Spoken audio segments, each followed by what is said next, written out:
ರಾಜ್ಯಾದ್ಯಂತ ವರಮಹಾಲಕ್ಷ್ಮಿ ಹಬ್ಬದ ಸಡಗರ ಮನೆ ಮಾಡಿರುವಂಥದ್ದು. ನಾನೀಗ ತುಮಕೂರು ಜಿಲ್ಲೆ ಗೊರವನಹಳ್ಳಿ ಕ್ಷೇತ್ರದಲ್ಲಿದ್ದೇನೆ, ಗರ್ಭಗುಡಿ ಪಕ್ಕದಲ್ಲಿದ್ದೇನೆ, ತೋರಿಸ್ತಾ ಹೋಗ್ತೀನಿ. ಸಾಕಷ್ಟು ಭಕ್ತಾದಿಗಳು ಈಗಾಗಲೇ ಗೊರವನಹಳ್ಳಿ ಶ್ರೀಲಕ್ಷ್ಮಿಯ ದರ್ಶನ ಪಡಿತಾ ಇರುವಂಥದ್ದು. ಸಾಕಷ್ಟು ಬೆಳಗ್ಗಿನಿಂದಲೇ ಪೂಜಾ ಕೈಂಕರ್ಯ ಕೂಡ ಆಗ್ತಾ ಇರುವಂಥದ್ದು. ಸಹಸ್ರಾರು ಭಕ್ತರು ರಾಜ್ಯದ ವಿವಿಧ ಮೂಲೆಗಳಿಂದ, ವಿವಿಧ ಜಿಲ್ಲೆಗಳಿಂದ ಈಗಾಗಲೇ ಭಕ್ತರು ಆಗಮಿಸಿ ತಾಯಿಯ ದರ್ಶನ ಪಡಿತಾ ಇರುವಂಥದ್ದು ದೃಶ್ಯ ಸಮೇತ ನೀವು ನೋಡ್ತಾ ಹೋಗ್ತಾ ಇರ್ಬೋದು.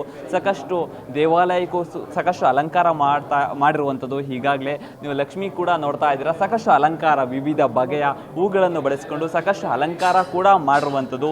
ಸಾಕಷ್ಟು ಸನ್ನಿಧಿಯಲ್ಲಿ ಸಾಕಷ್ಟು ಈಗಾಗಲೇ ವಿವಿಧ ಜಿಲ್ಲೆಗಳಿಂದ ಕೂಡ ಭಕ್ತಾದಿಗಳು ಬಂದಿದ್ದಾರೆ. ಬಂದು ಇಲ್ಲಿ ತಾಯಿಯ ದರ್ಶನ ಪಡೆದು ಪುನೀತರಾಗುವಂಥದ್ದು. ಸಾಕಷ್ಟು ಹಿನ್ನೆಲೆ ಇರುವಂತಹ ದೇವಸ್ಥಾನ, ಅದರಲ್ಲೂ ತುಮಕೂರು ಭಾಗದಲ್ಲಿ ಗೊರವನಹಳ್ಳಿಗೆ ಸಾಕಷ್ಟು ಭಕ್ತರು ಇದ್ದಾರೆ ಅಂತಲೇ ಹೇಳ್ಬೋದು. ದೃಶ್ಯ ಸಮೇತ ನೋಡ್ತಾ ಇರ್ಬೋದು. ಸಾಕಷ್ಟು ಬೆಳಗ್ಗೆಯಿಂದಲೇ ಪೂಜೆ ಆಗಿರ್ಬೋದು, ವಿವಿಧ ಅಲಂಕಾರಗಳನ್ನು ಕೂಡ ಈಗಾಗಲೇ ಮಾಡಿರುವಂಥದ್ದು.